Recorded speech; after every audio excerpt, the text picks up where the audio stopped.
have no idea what I'm doing in my dating life. That's all I'm saying. I have no idea. I just know what I don't like when I see it or hear it or I'm there and I'm like, this is not it. That I've got. That I'm good at. That's all I've got.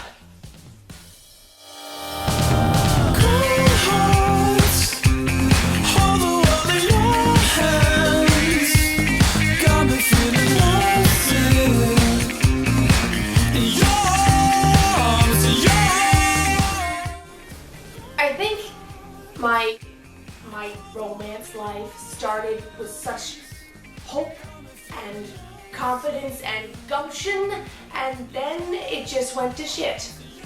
So when I wanted Mike Watson in first grade and second grade and third grade, and he was one of those kids that biked around the neighborhood, like one of the cool guys. Always was on a bike, always doing something, always saying something, always causing something to happen. Like we were playing Foursquare and everyone always had something to say to him because he was always doing stuff and saying stuff, and I loved that. So Kevin was, I think, what you would say was my first interest, my first suitor, and I guess, well, we were probably like 6 because we were in kindergarten, and I remember we would play together at recess. And he rode all around the neighborhood.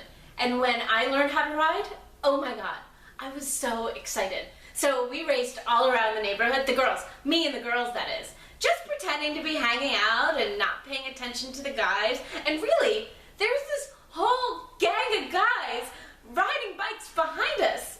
And well, Mike was one of them. And at some point, I must have told someone, of course I told someone, that I had a crush on Mike. And I had gone to a birthday party probably like the week before, and as a party favor, I got eraser rings. And I thought they were so cool because they were just like a ring with an eraser pegged on it. And one was like pink and one was yellow. So I asked him, and I'm not really sure how this came about, but I think I asked Kevin if maybe he wanted an eraser ring and maybe we should be married. And he said, yeah. I'm surprised more people didn't know. I wrote it everywhere. Once, I wrote it on the edge of my gym shorts over and over again. I love Mike, I love Mike, I love Mike, I love Mike, I love Mike. Notebooks everywhere. And I was so excited because like I had my pink ring and he had his yellow one, and I was so excited. And I remember telling my best friend, Jenny Channing, about it, and she was so excited for me. But then she and Kevin started hanging out at recess under that big pine tree at the end of the fenced-in playground. And that would usually be where we would be and what we would do, and I thought that was strange.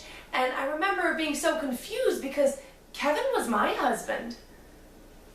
And somehow, one time, we ended up on Amy's driveway. Amy Winchester's driveway, or someone on that side of the street. And he pulls, and I'm riding my bike down her driveway, and he pulls his bike right at the end of the driveway. And he says, hey, I have nowhere to go. My first instinct was run away.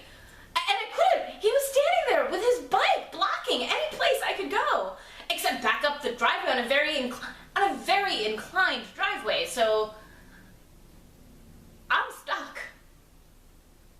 So I remember one day I got this feeling over me, like I'm just gonna know. I need to sort this out. We're gonna know this today.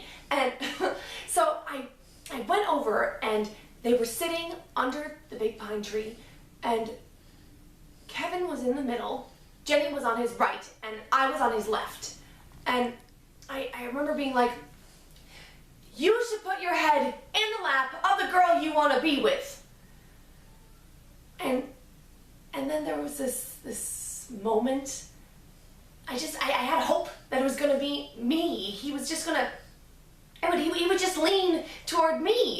And then he just, I don't know, it was like a tree falling in slow motion. So I'm stuck, and I look at him, and it's my moment of truth.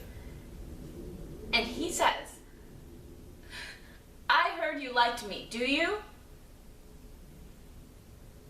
He just kind of like went over to his left to Jenny, and I just turned to him and I was like, you don't want to be with me? And I said no. And he said no.